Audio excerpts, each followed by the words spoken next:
চাচা বলে কি একটু শোনেন আপনারা। অনেকে জিজ্ঞেস করে যে আপনি তো আমলিগ করতেন, এখন বিএনপিতে কেন আসেন?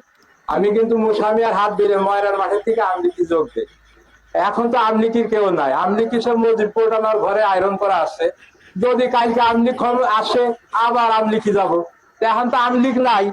এখন আমরা তো এক জায়গায় ভোট দিতে হবে, ভোট তো এক জায়গায় দিতে, ঘরে বসে থাকলে তো চলবে না। আরে চাচা, আপনার মতো পাবলিকই তো আমাদের বাংলাদেশ চায়। কেননা বাংলাদেশে আপনার মতো পাবলিক যদি সব হইতো তাহলে তো ওই যাইতো। আরে চাচা, তা আমার মনে হয় কি জানেন চাচা, আপনাকে আমার দোয়াশলা মনে হয়।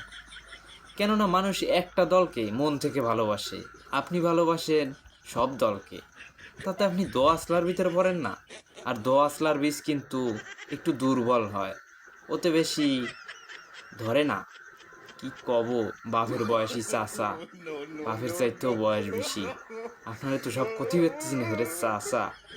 তা এই সব কাজ কাম করেন না চাচা, যে কোনো এক জায়গায় ফুটো দিয়ে থাকেন, তয় আপনার পেছনে শক্তি হবে না, বুঝছেন?